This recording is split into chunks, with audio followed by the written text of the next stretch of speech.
Do you ever wonder how the 1940s found joy in Christmas traditions so strange they barely seem real today? In a world shadowed by war and rationing, these celebrations were built from scraps, hope, and a fierce need to keep the season alive. What do these forgotten rituals reveal about how people held on to happiness when the world gave them so little? Blackout Christmas lights turned the holidays into something both eerie and beautiful. With the war raging overseas, cities across America and Europe enforced blackout rules to keep enemy aircraft from spotting towns at night. That meant Christmas lights, normally bright and joyful, had to go dark.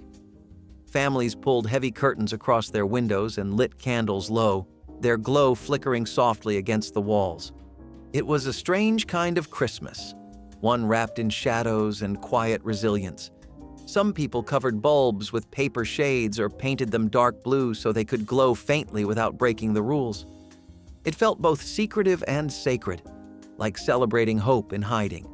Children missed the spectacle of lights, but parents reminded them it was their way of helping the soldiers. Even the dark can be patriotic, some would say.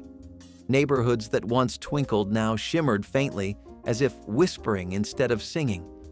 Yet somehow the spirit of Christmas survived. The blackout didn't dim people's hearts, it made them glow brighter inside. Years later, when the lights finally came back on, people cried, seeing their homes illuminated again. They never forgot what it meant to celebrate Christmas in the dark and still feel joy. Tinfoil Christmas trees shimmered like something out of a dream, built not from pine or spruce, but from scraps of rationed foil. Families carefully smoothed every crinkled piece of aluminum saved from packaging, candy wrappers, or coffee tins, taping and twisting it into shimmering branches. They didn't have much, but what they made sparkled with imagination. The soft light of candles or oil lamps danced off the silver, casting reflections across the room like tiny fireworks. It was a fragile kind of magic, imperfect but full of heart. Children would hang paper stars or hand-cut angels from the branches, their edges curling from heat or humidity. Every glint of metal reminded families that even in wartime scarcity, they could still create beauty. Some trees stood no taller than a child. Others were just centerpieces on the dinner table, but they all shone with pride. Neighbors would peek in windows just to admire the glow, proof that even the smallest bit of shimmer could chase away fear. For those few hours each Christmas, the world felt bright again, thanks to something as simple as a handful of saved tin foil. Soap flake snow was Christmas creativity at its most chaotic. Before canned snow spray existed, families made their own snow using bars of soap and water. They would grate the soap into flakes, whip it into a frothy paste, and spread it across windows, trees, and mantles. The smell of soap mixed strangely with the scent of pine and candles, but the effect was magical. Soft, glistening snow that never melted. It turned ordinary rooms into frozen wonderlands, even if everything was a little slippery afterward. Children loved helping, tossing handfuls of suds like real snowballs until mothers shooed them away with towels. The trick was getting the right texture. Too wet and it dripped, too dry and it crumbled. Every home had its own recipe for the perfect mix. By morning, the soap would dry into a frosty film that sparkled when the sunlight hit. It was messy, it was ridiculous, and it was pure 1940s ingenuity. Families didn't need store-bought decorations. They just needed imagination, a bar of ivory, and the will to make something pretty. Even when the war took everything else, Christmas still found a way to sparkle, one sudsy window at a time. Victory Garden gifts were humble, heartfelt, and homegrown. When store shelves were bare and ration books ran thin, families turned their gardens into symbols of love and generosity. Neighbors would exchange jars of canned green beans, pickled beets, and fruit preserves wrapped in brown paper and tied with scraps of ribbon. There was no greater act of kindness than giving something grown from your own soil. A single jar of jam meant hours of tending, waiting, and hope. The label might read strawberry, but what it really said was, "I care." Children often helped pack baskets with carrots or potatoes to deliver to soldiers' families down the road. It wasn't glamorous, but it was deeply human. Each gift a little reminder that abundance wasn't measured in money. These small exchanges stitched communities together, proving that even during war, generosity could bloom like spring. Victory gardens weren't just about food. They were about spirit, nurturing what mattered most when everything else felt uncertain. And on Christmas morning, when families opened jars instead of boxes, the taste of home meant more than gold. Paper ornaments from wartime newspapers were a testament to creativity born from scarcity. When glass ornaments became impossible to find, many factories having shifted to war production, families turned to what they had: old newspapers, ration notices, and even war headlines. Mothers cut stars, bells, and angels out of the printed pages, their scissors gliding over words like victory and front line. It was both haunting and hopeful. Decorations made from the same paper that carried the world's worries. Yet, under the glow of a single lamp, they looked beautiful. The black ink shimmered faintly, and the smell of paper mixed with pine needles felt like home. Children would color over the headlines with crayons, turning grim news into bright shapes of red and green. Even the most serious fathers joined in, folding intricate chains and cranes between letters to loved ones overseas. Those ornaments told two stories, one of loss, one of resilience, and together they made something quietly magnificent. Long after the war, people kept them folded in old boxes, too fragile to hang again, but too precious to throw away. They were memories cut from headlines, reminders that even paper could carry the weight of hope. Ration-friendly fruitcakes were sweet proof that Christmas could survive without sugar. During the 1940s, when refined sugar was scarce, bakers turned to alternatives: honey, molasses, corn syrup, or mashed raisins to keep traditions alive. The result was denser, darker, and somehow even more flavorful. Every slice tasted like effort and endurance. Housewives guarded their recipes like treasure, passing down tips on how to stretch sweetness without waste. Some even soaked dried fruit in fruit juice or weak tea to plump it up before baking. The cakes were heavy, fragrant, and long-lasting, perfect for mailing to soldiers abroad. Wrapped in wax paper and tied with string, they carried the scent of cinnamon and home. These fruitcakes weren't fancy, but they were made with care in every bite. They proved that love, not luxury, was the real holiday ingredient. For families divided by war, one bite of that humble cake meant connection. It tasted of what they were fighting for: the comfort of peace and the promise of coming home.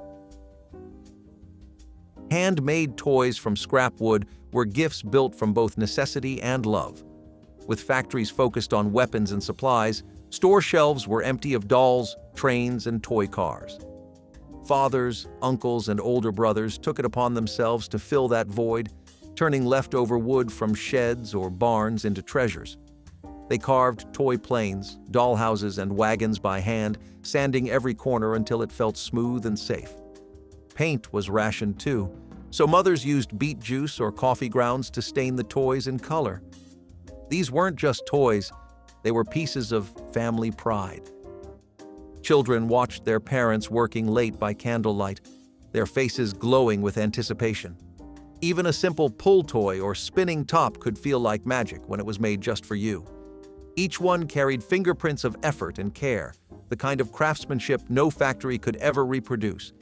Today, those toys sit on shelves and in attics, reminders that the best gifts don't come from money. They come from hands that love enough to build joy from scraps. Tin can wreaths were holiday beauty made from the simplest junk imaginable. In the 1940s, when metal was rationed and every nail mattered, families learned to make decorations from what they had, mostly empty cans of coffee, soup, or beans. They would wash, cut, and flatten the tin, then snip out petal shapes to bend into flowers. It was delicate work that could slice a finger if you weren't careful, but the results were dazzling. Spray-painted gold, silver, or red, they sparkled in the window light like store-bought decor. A touch of ribbon or fabric turned scrap into art. Kids loved helping bend the leaves, proud to contribute to something beautiful out of waste. The wreaths caught the light from candles and fireplaces, reflecting warmth back into homes that sometimes had little else. They were symbols of transformation, proof that even trash could shine if you gave it enough care. Long after the war, some families kept them packed away, still gleaming with pride. They weren't just decorations. They were triumphs of imagination over hardship. War bond Christmas gifts were the ultimate expression of patriotism wrapped in paper. Instead of jewelry or toys, many families gifted their loved ones war bonds, investments in victory rather than luxury. Parents told their children that every bond they bought helped keep soldiers fed, equipped, and one step closer to home. It was a strange mix of generosity and sacrifice, where love meant giving not what you wanted, but what the world needed. Each crisp certificate carried both pride and longing. It was a gift that said, "We believe in tomorrow." Families displayed the bonds beside the tree, often with handwritten notes of encouragement or hope. They weren't glamorous, but they felt important, tangible proof of doing your part. In a way, they replaced the sparkle of new gifts with the quiet shine of unity. Every dollar saved was another brick in the road to peace. When the war ended, many people kept those bonds unredeemed, as mementos of faith, courage, and the Christmases that demanded something deeper than celebration. Cooking with powdered eggs and milk became a wartime survival skill disguised as tradition. Housewives faced empty shelves and ration limits that made even simple baking a challenge. To keep holiday favorites alive, they learned to rework recipes using dehydrated substitutes. Powdered milk was mixed with water, powdered eggs whisked into batter, and somehow out came cookies, puddings, and fudge that still tasted like Christmas. It wasn't perfect, but it was enough. Every bite carried the flavor of effort, not ease. Mothers traded tips in neighborhood groups or scribbled notes in the margins of cookbooks about what worked and what didn't. Children didn't know the difference. They still licked the spoons and fought for the last cookie. It was the taste of perseverance, sweetened with creativity and hope. In kitchens lit by ration lamps, families proved that Christmas spirit didn't need abundance. It just needed heart. Even now, those recipes live on in faded family cookbooks, reminders that holiday magic often rises from the simplest ingredients. Cigarette foil garlands were born from ashtrays, not art stores, and yet they shimmered with ingenuity. During the 1940s, when tinsel and metallic ribbon were either too expensive or rationed for the war effort, families turned to the silver foil found inside cigarette packs. Smokers would smooth the delicate sheets, folding and twisting them into long, glittering strands. It was painstaking work. Foil tore easily, and it took dozens of packs to make a single garland. But that glint of silver caught candlelight just right, turning scarcity into spectacle. The faint smell of tobacco sometimes clung to the foil, a strange but familiar comfort in wartime homes. Mothers and children would sit together by the radio, twisting strips into curls while listening to Christmas broadcasts from the front. Every loop of foil represented both thrift and creativity, proof that the holidays could shine even when wallets couldn't. Those homemade garlands hung proudly from windows and trees, their imperfect shimmer somehow more meaningful than store-bought sparkle. In a decade defined by doing without, even cigarette paper became a symbol of endurance and joy. When lights reflected off the silvery twists, it reminded everyone that beauty could rise from the ashes, quite literally. Christmas cards made from brown paper bags carried the heartbeat of simplicity and love. Store-bought cards were a luxury few could afford during the 1940s, so families found another way to share their wishes. They cut grocery bags into rectangles, flattening out wrinkles before decorating them with crayons, ink, or colored pencils. Children sketched Santas, reindeer, and snow-covered homes with shaky but determined hands. Parents wrote messages in careful script, sometimes quoting radio announcers or war hymns to give the cards extra meaning. The faint smell of flour or coffee from the bags lingered, a reminder of their original purpose. Families often traded these cards with neighbors or mailed them overseas to soldiers, where the handmade touch meant everything. Sometimes the cards were tied with string instead of envelopes to save on paper. They weren't perfect. Edges tore, colors smudged, but they were personal, raw, and filled with soul. Each one carried not just words, but the warmth of hands that made it. Today's glossy prints may shine brighter, but none can match the sincerity of those brown paper blessings, born from a time when love had to be drawn by hand. Victory paper chains stretched across living rooms like banners of hope. Families made them from old wrapping paper, ration book covers, or any scrap of colored paper they could find. They'd cut strips, glue or tape them into rings, and loop them one after another until the chain spanned entire rooms. The act was small, but symbolic. Every link represented endurance, faith, and the unbroken spirit of communities holding strong together. Children proudly counted how many victory links they could add before the paper ran out. Even newspaper comics or ration instructions found new life as cheerful holiday decor. The colors weren't always uniform, but that made them even more charming, patchwork proof of resilience. Neighbors often competed to see who could make the longest chain, sometimes stringing them across porches or classrooms. They swayed gently in the winter drafts, reminding everyone that even thin scraps could make something strong when connected. In a way, those paper chains mirrored the times. Individual struggles linked together into something beautiful. When the war finally ended, some families saved their last surviving chain links as keepsakes, reminders of the Christmases when unity was the greatest decoration of all. Tree decorations from broken jewelry turned hardship into art. When store shelves ran bare of ornaments and glitter, resourceful homemakers raided jewelry boxes for forgotten treasures. A single lost earring, a broken brooch, or a snapped bracelet could find new life on a Christmas tree. The sparkle of glass beads and metal chains replaced store-bought shine. Glue and wire were in short supply, so people used thread or safety pins to fasten each trinket carefully to the branches. What was once a forgotten accessory became something magical in the candlelight. Daughters often watched their mothers transform old pieces with admiration, learning that beauty didn't have to be perfect. It just had to be loved. Some even used old watch gears or buttons, painting them gold to look like tiny ornaments.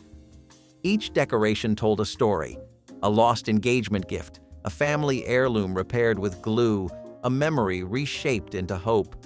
It was creativity wrapped in nostalgia, a sparkling reflection of the era's make-do spirit.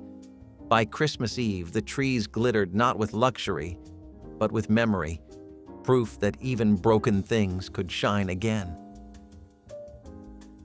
Red Cross. Knitting circles were where warmth was woven into both wool and community. Across towns and cities, groups of women gathered in church basements, schools, and living rooms to knit scarves, socks, and gloves for soldiers overseas. December was their busiest time, as they hurried to ship one last batch of comfort before Christmas. The air was filled with the rhythmic click of needles and the hum of carols sung softly between stitches. Each scarf carried a silent message of care from home, sometimes tucked with a handwritten note. The wool was coarse, but the intent was soft as love itself. Children were sometimes allowed to wind yarn or deliver finished bundles to collection centers. These knitting circles became more than gatherings. They were acts of faith stitched in red and white. The women shared stories, recipes, and fears, their friendship growing tighter with every row. By the firelight, they built warmth that stretched far beyond their small towns, reaching into the cold trenches of Europe. Every finished piece was a thread of connection, proof that even on the home front, hands could fight the war in their own gentle way. Postcard stockings for soldiers carried Christmas across oceans in envelopes. Children all over America filled small stockings or envelopes with postcards, comics, and candy that could survive the long trip overseas. Schools and scout groups organized drives to collect as many as they could. Every card was handwritten, every doodle personal, tiny reminders that someone back home was thinking of them. The stockings often included jokes, simple poems, or little drawings of snowmen and Christmas trees. To a soldier far from home, it was a pocket-sized piece of joy. Some cards came from families who'd lost loved ones, their messages offering encouragement to others still fighting. The effort became an annual ritual, one part charity, one part therapy for a country that missed its sons. These small gifts reminded the soldiers that their sacrifices were seen and that love could cross even the widest ocean. For the children who sent them, it was their first lesson in empathy, the idea that kindness could travel farther than they ever could. The letters and postcards may have faded with time, but the spirit behind them still glows like candlelight in a faraway window. Homemade candle holders from shotgun shells might sound strange today, but in the 1940s they were both practical and proud.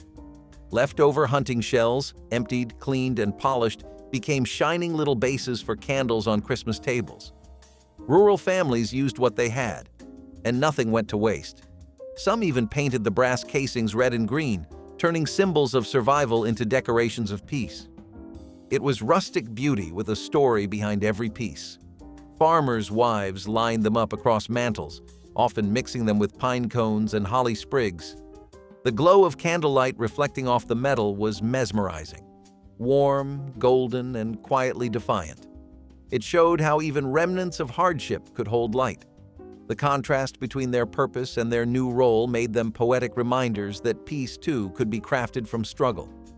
They may not have been fancy, but they were meaningful, a perfect metaphor for Christmas in wartime, bright, improvised, and full of heart. Paraffin. Wax decorations turned kitchens into tiny workshops of wonder. Housewives melted down old candle stubs and paraffin saved from canning jars to craft small figurines and ornaments.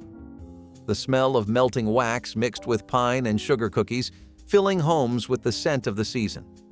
Children watched in awe as mothers poured the liquid into makeshift molds, cookie cutters, bottles, or spoons to shape Santas, snowflakes, and stars. Once cooled, they painted them with leftover nail polish or food coloring, adding a shimmer that caught the firelight. These decorations were fragile, easily cracked or melted, but that only made them more precious. Each one felt alive with care, a tiny burst of brightness born from scraps. They weren't just ornaments, they were small victories, glowing proof that nothing went to waste. Long after the wax figures broke or melted away, people remembered them, the way they glowed faintly on tree branches, like tiny echoes of warmth in a cold world. Reused wrapping paper, swaps, turned thrift into a holiday sport. Since paper was rationed and expensive, families learned to unwrap gifts gently, smoothing out the paper to reuse the next year. Friends and neighbors sometimes organized swaps, trading gently used sheets for new designs or patterns. It became a social ritual, people boasting about how many Christmases their favorite paper had survived. Each crease told a story, every fold carrying the memory of past gifts. The challenge was to find creative ways to rewrap without tearing the fragile material. Children were taught to peel off tape instead of ripping it, a rare lesson in patience during a season of excitement. The paper might have been faded or taped together, but under the tree it still gleamed with joy. It was a thrifty, forward-thinking tradition decades ahead of its time, proof that even in scarcity, beauty could be recycled. The wrapping itself became part of the gift, a shared history passed from one hand to another. Some families even ironed the sheets flat, determined to make them look brand new, a humble but heartfelt act of care during hard times. Cigarette carton. Presents were one of the strangest Christmas gifts of the 1940s, yet completely normal for the time. Cigarettes were not only common, but considered sophisticated, even comforting. Soldiers overseas and fathers at home alike saw them as a small luxury amid hardship. So, families wrapped entire cartons in shiny paper, often adding bows or handwritten notes like, "For when you need a quiet moment." Children didn't think twice about it. It was just another grown-up gift, as ordinary as socks or ties. The smell of tobacco mingled with pine and fruitcake, a signature scent of mid-century Christmas. Cigarette brands even leaned into the holiday spirit, printing festive cartons or including matches with holly and Santa illustrations. The gesture may seem odd now, but it came from a place of warmth and practicality, giving comfort where it was needed most. A cigarette break was, for many, a moment of peace in a world that felt uncertain. Today, it's easy to judge those gifts, but back then, they symbolized care, calm, and connection. A reminder that even habits born of hardship once carried the spirit of giving. ChatGPT said, "Homemade perfume with vodka and flowers was one of the most intimate Christmas crafts of the 1940s, a gift that smelled like hope and handmade love. With imported perfumes rationed and luxury items impossible to find, women turned to their gardens and kitchen cupboards to recreate the scents they missed. They filled jars with rose petals, lilacs, or crushed pine needles, covering them with vodka or rubbing alcohol to draw out the fragrance. It was alchemy in an age of limitation, a miracle of scent born from improvisation. The soft aroma of homegrown blooms mingled with the sharp bite of alcohol, fading slowly into something delicate and deeply personal. Bottles were reused, labels handwritten, and ribbons tied carefully around the necks.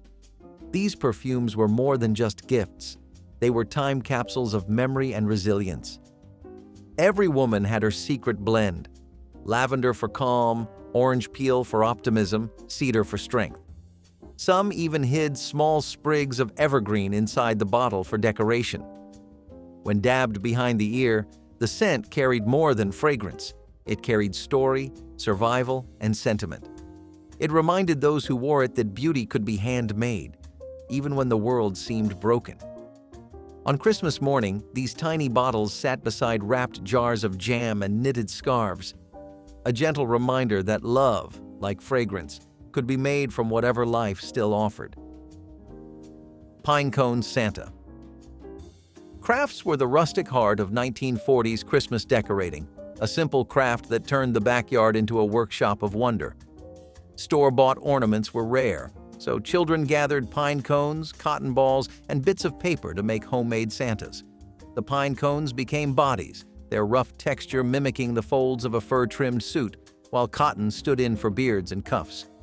A red scrap of cloth made the hat, sometimes cut from an old shirt or sock, and a paper face with penciled cheeks gave each Santa a different personality.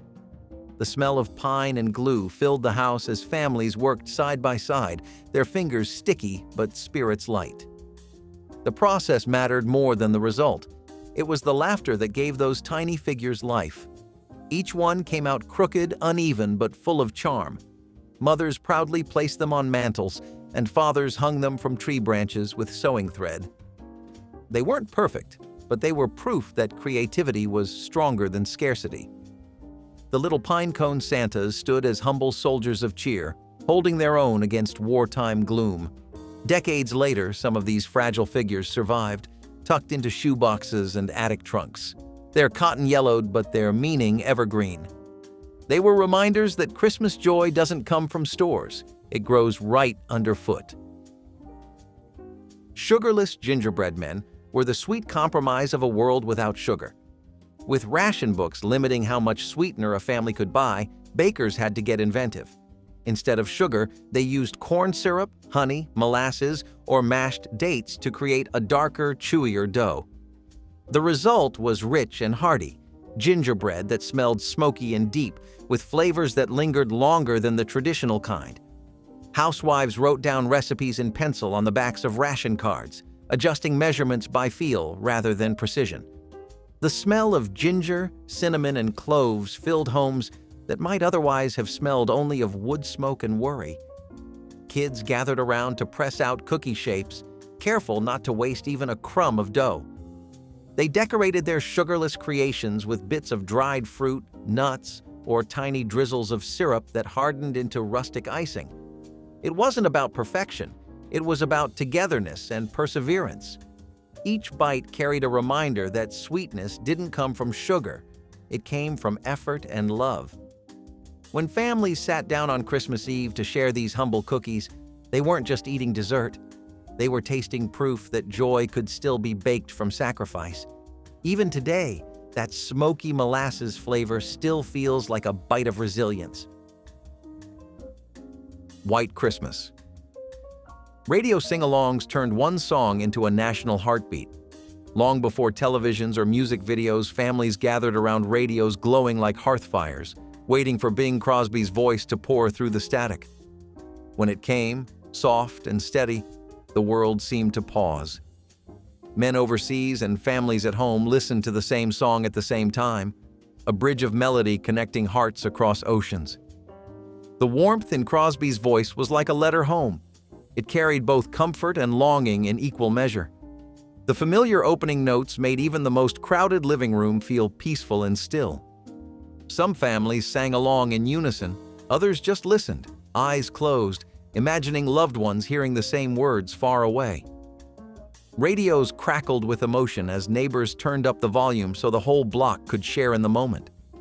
It wasn't just music, it was medicine, a balm for the weary and the worried. For a few minutes, the war faded, replaced by something pure and simple: hope set to melody. Decades later, White Christmas remains the best-selling song in history, not just because it's beautiful, but because, for one fleeting moment, it gave an entire world permission to dream again. Radio Christmas parades were the unseen spectacles of the 1940s, a way for imagination to fill the gap left by empty streets. Gas rationing kept cars off the road, and many towns couldn't host their usual holiday parades. So radio stations stepped in, broadcasting them instead. Announcers described every float in vivid detail, painting word pictures so clear listeners could almost see them. "And here comes Santa now," they'd say, their voices warm and bright as orchestras played brass-heavy carols in the background. Families sat together around the radio, eyes closed, picturing toy soldiers marching down Main Street. Children waved at invisible floats, their imaginations turning sound into sight. The whole country learned that a parade didn't need streets, it only needed stories. Those broadcasts turned limitation into magic, proving that wonder could travel on airwaves just as easily as in person. For families separated by war or distance, hearing a familiar local parade through static felt like coming home. It was proof that even when the streets were quiet, the spirit of Christmas still marched on. When the final trumpets blared and Santa waved goodbye, families clapped in their living rooms, grateful for a parade they could only hear but never forget. Homemade popcorn and cranberry garlands were the quiet crafts that filled long December nights. Before endless screen time and tangled lights, families gathered around the kitchen table with a bowl of popcorn, a spool of thread, and patience. Each string told a story, each bead a small act of care. Fingers pricked, popcorn crumbled, and cranberries rolled away, but laughter followed every mishap. The radio played softly, and someone always sang along while threading. It wasn't about perfection, it was about being together in the soft rhythm of creation. Children learned the rhythm of stitching, laughing when kernels broke, proud when their strings stretched across the tree. It was slow work, but that was the point. The stillness felt sacred, the soft chatter and warm lamplight turning the task into memory. The smell of butter and pine filled the air, and even if the garlands drooped or tangled, no one minded. They were proof of time spent together, of love stitched one kernel at a time. Every garland became a handmade memory, destined to outlast the season. The sight of them hanging against the tree lights made even the smallest home feel grand. They were not decorations, they were family woven into color and string. Hanging them on the tree meant more than decoration. It meant family, connection, and the beauty of effort made visible. Bubble lights on Christmas trees were one of those small wonders that turned a living room into pure magic. Each glass vial filled with colorful liquid would begin to bubble as soon as the heat from the light warmed it up. Kids would kneel by the tree, mesmerized by the gentle movement, watching the bubbles rise like tiny spirits trapped in glass. It was hypnotic, almost alive, and somehow more joyful than any blinking modern light could ever be. Parents would warn not to touch them. They were hot and fragile. But every kid eventually did, just to feel how real the magic seemed. The soft glow of red, green, and gold reflected against ornaments and tinsel, filling the room with warmth that went beyond electricity. It was the perfect marriage of science and Christmas wonder, a tiny chemistry experiment wrapped in nostalgia. The sound of Bing Crosby crooning from the stereo and the quiet bubbling on the tree created a calm that families still remember decades later. These lights weren't just decorations. They were living memories in glass, flickering and bubbling with the heartbeat of the season. Long before LED strands and color-changing bulbs, this was how the holidays looked and felt, bright, curious, and just a little enchanted. Tonka steel trucks were the heavyweights of the toy world, built tough enough to survive almost anything a child could dream up. These were not fragile plastic playthings. They were solid, weighty, and proudly advertised as being built like real ones. And they meant it. You could dig them into dirt piles, load them with rocks, roll them through mud, or leave them out in the snow. Tonkas never quit. For kids in the 1970s, they were more than construction toys. They were tools of imagination. A backyard could become a construction site, a quarry, or a frontier road, all powered by tiny hands and big dreams. Every scratch in the yellow paint told a story of hard play and honest adventure. Parents loved them because they lasted forever, and kids loved them because they felt real. Tonka trucks taught a generation what durability meant, not just in toys, but in spirit. They were built to work, built to play, and built to last. Even now, decades later, the sight of a well-worn Tonka truck still carries the weight of childhood's proudest memories. Soul Train was not just a show. It was a revolution in sequins, sunglasses, and rhythm. It came on like a pulse, strong, steady, and impossible to ignore. When the first beats dropped and the Soul Train line formed, you did not just watch, you felt it. Hosted by the iconic Don Cornelius, Soul Train brought black music, dance, and style into the living rooms of every American household. It was bold, it was loud, and it was beautiful. For many kids and teens in the 1970s, it was the first time they saw joy that looked like them reflected on screen. Funk, soul, disco, all of it found a home on that stage, and in turn, in hearts across the country. The dancers moved like they had electricity in their bones, and you wanted to move like that too. You tried, in your living room, hoping no one saw, or maybe hoping everyone did. Soul Train was culture. It gave birth to trends. It dared you to dress with flair, to walk with rhythm, to be unapologetically cool. The show said, "This is who we are," and it said it with pride and funk and freedom. Even if you could not dance, even if you did not understand the lyrics, you understood the feeling. It made you want to live louder. Today, you can find clips online, but you cannot replicate the feeling of watching it live when the whole country held its breath and got down together. Every neighborhood had that one parent who went all out for Halloween and turned their garage into a haunted house.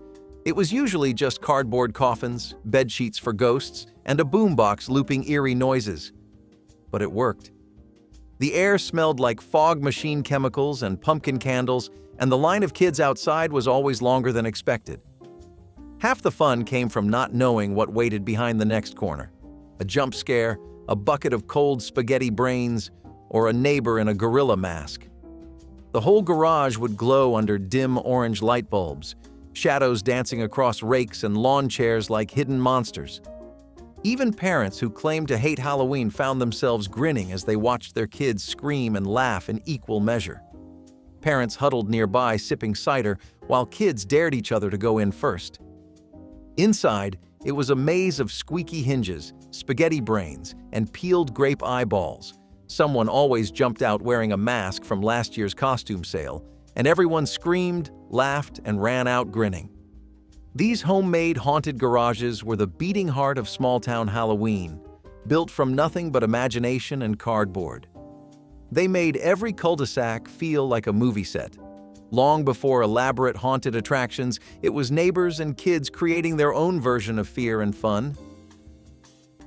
Cabbage Patch Kid Christmas Frenzy was pure, delightful chaos. In 1983, these chubby-cheeked dolls turned parents into warriors on the front lines of toy aisles. Stores sold out in hours, and news channels ran footage of adults wrestling for boxes wrapped in pastel plastic. To own one was to win Christmas itself. Mothers woke up before dawn, waiting in cold lines outside department stores, clutching coffee and hope. Fathers searched town to town, sometimes returning empty-handed. Kids didn't just want a toy. They wanted the doll that came with a name, a birth certificate, and a tiny heartbeat of belonging. It wasn't just a craze, it was love, mass-produced and fought for. Some parents still laugh about it, others still shudder, but everyone remembers the madness. Those dolls, with their yarn hair and button noses, captured something deeper than marketing. They embodied the power of giving and the joy of seeing a child's eyes light up on Christmas morning. Glass ball ornaments and shiny bright sets were the crown jewels of any Christmas tree. Each delicate orb shimmered under the glow of colored lights, their hand-painted designs catching every flicker. Opening that old cardboard box each year felt like uncovering treasure, layers of tissue paper protecting memories from years gone by. The moment you lifted the lid, the faint scent of old paper and glass dust filled the air, taking you straight back to childhood. Kids chose their favorites carefully, a red one for luck, a gold one for beauty, a blue one just because it looked like winter. And no matter how old the ornaments got, they still sparkled with the same light that once made whole families stop and stare. Parents warned kids to be gentle, and for good reason. One wrong move and the fragile glass would shatter like a snowflake. But that fragility made them even more special. These ornaments had history, often passed down or carefully saved from earlier decades. Their soft metallic sheen made every tree feel elegant, even in the most modest home. And while modern plastic ornaments might be safer, they'll never carry the same soul. Every scratch and faded stripe told a story, a silent record of Christmases that came before. For many, the sound of those ornaments clinking together meant it was finally the holidays again. There was something sacred about Saturday mornings in the 1970s. Before the sun had a chance to fully warm the sidewalks, children would gather around boxy television sets, cereal bowls in hand, as the glow of cartoons lit up the room. There were no on-demand options, no rewinds, just that fleeting window where animated worlds came alive. Shows like Scooby-Doo, The Jetsons, and Fat Albert and the Cosby Kids became more than entertainment. They were rituals as ingrained in childhood as scraped knees and secret treehouse meetings. Those opening theme songs became the soundtrack of a generation, each one latching onto memory like the scent of crayon wax or the feeling of Velcro shoes. Parents knew this time was sacred too. It was the one morning a week when the kids were quiet, transfixed, and content. The living room became a miniature theater, complete with the scent of toast and the sound of muffled laughter. Today, we scroll endlessly for something to watch, barely paying attention to what plays next. But back then, if you missed it, you missed it. That was part of the magic. Each cartoon was a one-time event, and those who were there remember. It was the childhood version of an appointment, circled not on a calendar, but etched into the rhythm of every kid's week. And when the final show ended, it felt like something wonderful had passed, just like the decade that gave it to us. There was something both thrilling and miserable about wearing your Halloween costume to school. The day always started with excitement. You woke up early, trying not to ruin your face paint while eating cereal. But by lunchtime, you were sweating inside a plastic mask, wishing you could breathe again. You could hear the soft rip of capes catching on desks and the squeak of plastic masks as everyone tried to talk through tiny mouth holes. Someone always lost part of their costume before first recess, but it didn't matter. The laughter made up for it. Even the teachers secretly loved it, trying to teach while a classroom of tiny monsters and superheroes bounced in their seats. Polyester capes tangled in chair legs, fake vampire teeth clicked during spelling tests, and the classroom smelled like rubber masks and sugar. Still, no one cared. The Halloween parade through the hallways was the highlight of the day. You strutted in front of parents holding camcorders the size of toasters, while your teacher clapped along to Monster Mash. Everyone was a little self-conscious, but the joy of showing off your costume was worth it. Those school parades made every kid feel like a star for one afternoon, even if their mask elastic broke 5 minutes before showtime. Aluminum and tinsel Christmas trees brought futuristic shimmer to 1980s living rooms. Forget pine needles and sap. These trees were pure spectacle, sparkling silver and glinting under the colored glow of rotating lights. They looked like something out of a space-age Christmas, sleek and proud. They reflected the optimism of the decade, modern, bright, and unafraid to shine. Families gathered around as the color wheel spun slowly, washing the room in waves of red, green, and blue. Kids reached out to touch the branches, amazed at how cold and smooth they felt. Every family had one relative who swore by them, convinced they were cleaner, prettier, and more modern than the old green kind. Children would lie on the carpet just to watch the lights reflect across the ceiling like glittering snow. Decorating them felt different. No smell of pine, but the soft metallic whisper of tinsel instead. Ornaments shone brighter against the silver backdrop, and even simple bulbs looked extravagant. For some, it was the height of style. For others, a sign of the times, an age fascinated by the future. Even without scent or texture, they carried a sparkle that no real tree could rival. They were part of an era that loved glamour, efficiency, and imagination all at once. In their glow, the promise of tomorrow twinkled alongside the warmth of tradition. No matter the opinion, one thing was certain. Once that color wheel started spinning, Christmas had officially arrived. Playing a Charlie Brown Christmas soundtrack was a tradition that transcended generations. Vince Guaraldi's piano was soft yet full of feeling, echoing through homes as families decorated trees or wrapped presents late into the night. The jazzy notes of Linus and Lucy carried both happiness and melancholy, the sound of childhood innocence mixed with adult reflection. In an era when the world seemed simpler but emotions ran deep, this music struck a perfect balance. It wasn't just background noise, it was the heartbeat of the season. Even kids who didn't fully understand jazz could feel the warmth of those chords, like a musical fireplace crackling in the background. The soundtrack brought people together in a quiet, almost sacred way. Parents could sit in silence, sipping coffee or cocoa, while the record spun, feeling the calm that only Christmas could bring. It was as if the album itself held the same fragile hope that Charlie Brown searched for every year, the belief that small, sincere things mattered most. Hearing those familiar melodies today still brings back the soft glow of colored lights and the comfort of being together. It reminds us that Christmas isn't about perfection, it's about heart. There was a rhythm to it, the whirring click of the dial as it spun back after every number. It was slow, deliberate, and oddly satisfying. Rotary phones did not let you rush. You had to want the conversation. In the 1970s, these sturdy, clunky devices anchored every kitchen wall and bedside table. Their cords stretched halfway across the house, tangling around your life like vines. Making a call was a commitment. Misdial one number, and you had to start all over again. And when the phone rang, it really rang. A mechanical bell that could rattle your bones if you were standing too close. Picking up the receiver was like opening a door.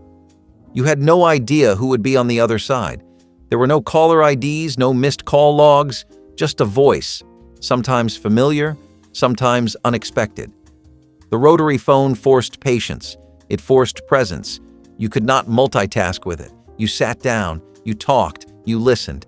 And if the conversation went long, your ear got warm and your neck cramped, but you stayed anyway, because it mattered.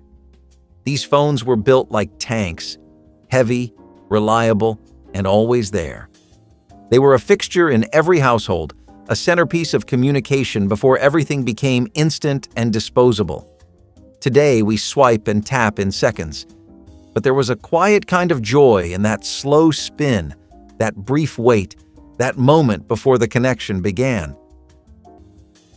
In the 1980s, no Halloween decoration was complete without those delicate paper honeycomb pumpkins. They came folded flat in plastic sleeves, waiting for the moment you would pull them open and fasten the tiny paperclip to hold their round shape. Suddenly, you had a full 3D pumpkin, or a black cat with a bow tie, ready to sit proudly on the kitchen table. The tissue paper was so thin it tore if you looked at it too hard, yet every family had at least one that somehow survived, year after year. The smell of dusty cardboard and old paper was unmistakable when you pulled it from the decorations box each October. These honeycomb crafts gave homes that cozy, low-budget charm that only 1980s Halloween could perfect. They hung from ceiling fans, school windows, and office bulletin boards, glowing orange under fluorescent lights. No one cared that they were fragile or cheap. They were part of the ritual. That simple act of unfolding paper and watching a flat shape become something magical felt like the true start of the season. They were the humble heart of Halloween decorating, bright, delicate, and unforgettable. Hallmark Christmas card exchanges were the social media of the 1980s, but with handwriting, heart, and a little glitter. Every December, families checked the mailbox with quiet excitement, waiting for envelopes covered in snowflake stamps and cursive names. Inside were smiling photos, typed updates, or handwritten notes from cousins, classmates, and long-lost friends. Mantels and door frames filled up fast, each card clipped to a ribbon or tucked between tinsel garlands. Mothers kept stacks of cards on the kitchen table, replying to each with perfect penmanship and a cup of cocoa by her side.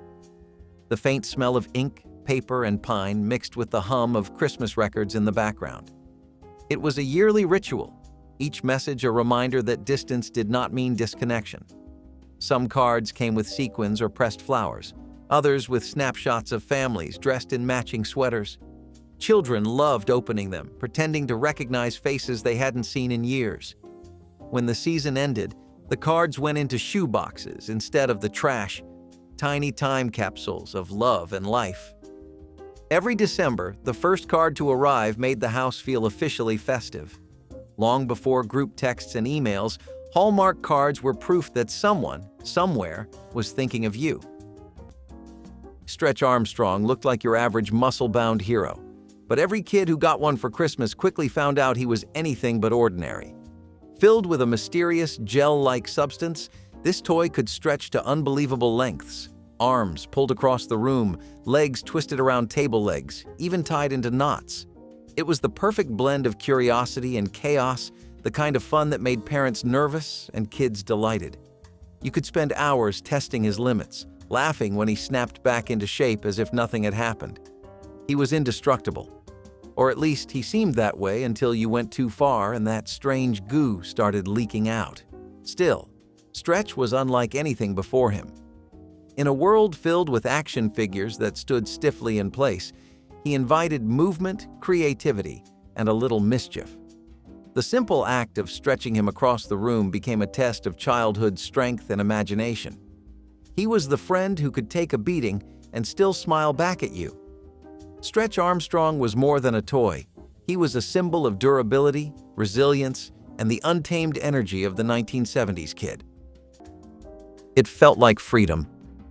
Pulling into a gravel lot under the open sky, car windows rolled down, static-filled speakers hanging from the window.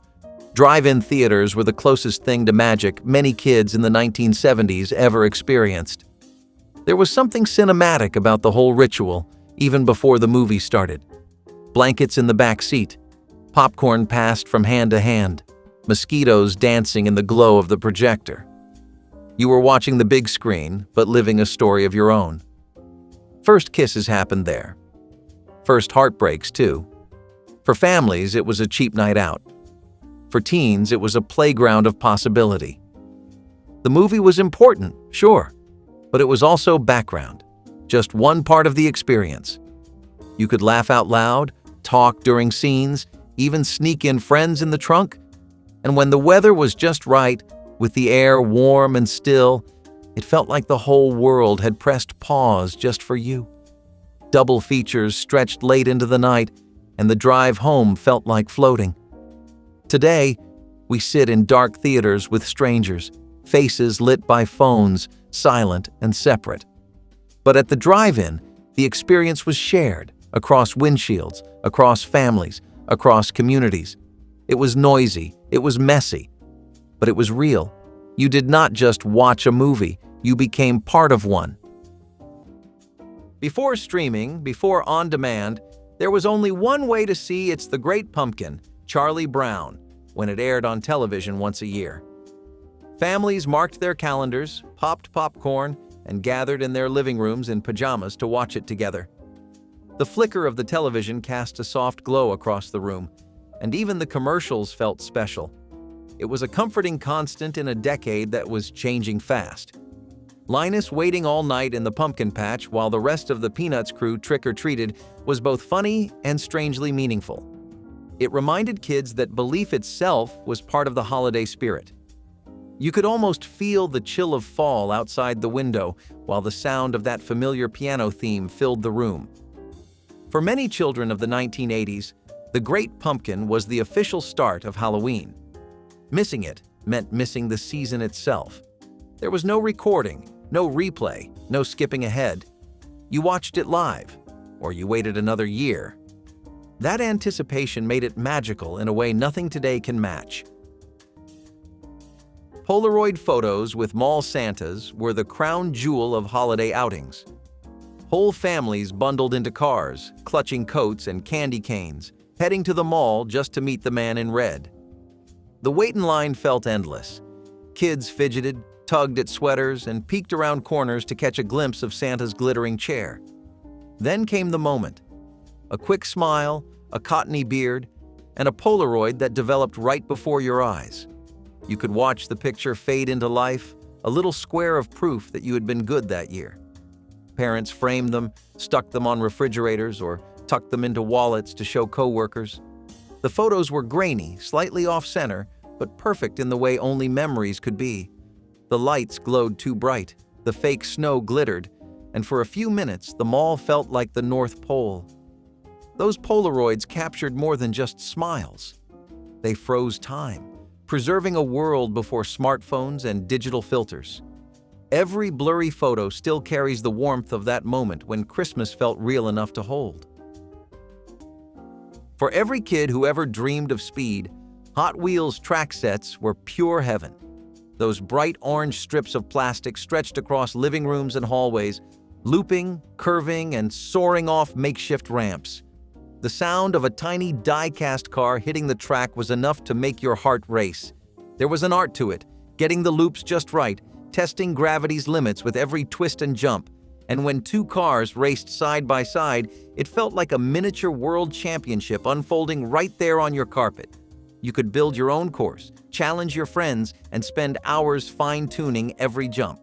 It was creativity in motion, engineering for kids who just wanted to go fast. Parents might have tripped over tracks and cars, but to children, that clutter was a sign of greatness. Every crash was followed by a rebuild. Every failed loop was a lesson in persistence. The best part? The thrill never got old. Hot Wheels turned ordinary afternoons into Grand Prix events and household floors into racetracks of imagination. It was not just about the cars. It was about control, curiosity, and the simple joy of movement. And when that perfect run finally happened, one clean loop, one perfect landing, it felt like victory itself. The air smelled like spring and slogans. On April 22, 1970, something shifted. It was the first Earth Day, and it spread like a pulse through classrooms, parks, and communities across the country. Suddenly, children were planting trees, picking up trash, and learning words like pollution and conservation. In a time of war and political unrest, Earth Day felt pure. It was something everyone could agree on. The planet was in trouble, and it was up to the people to save it. Teachers handed out buttons. Posters popped up with cartoon animals crying. The message was simple: act now or lose everything. Families joined in. Local events featured music, speeches, recycling drives. Some kids even marched with handmade signs, their crayons bleeding in the rain. It felt important. It felt possible. For a generation that had grown up watching smokestacks and oil spills, Earth Day was a wake-up call. It told you that your choices mattered, that nature was not endless, that small actions could ripple into real change. And even though it started as a one-day event, it planted something bigger. It gave children of the 1970s a cause, a sense of power. And the memory of standing in a park, dirt on your hands, feeling like a hero, that never leaves you. Teen Halloween dances in the 1980s were something out of a movie, literally. The gym was covered in orange and black streamers, paper bats hung from basketball hoops, and a fog machine turned the floor into a dreamlike swamp. The DJ played Thriller at least 5 times a night, and no one ever got tired of it. Couples slow danced under plastic skeletons, while teachers in vampire capes pretended not to notice kids sneaking soda from spiked punch bowls. Costume contests were the highlight, and the competition was fierce. You could not just show up in a mask, you needed lights, fake blood, and commitment. Even the shy kids got swept up in the excitement. There was something magical about the combination of cheap decorations, loud music, and the thrill of being seen in costume outside of class. It was goofy, awkward, and unforgettable, a night where everyone got to be a little wild behind the safety of makeup and masks. Which of these strange 1940s Christmas traditions would you bring back to your own holiday? All at once? Share your favorite in the comments. Tap like if you felt the nostalgia, and subscribe so we can keep unwrapping forgotten stories together.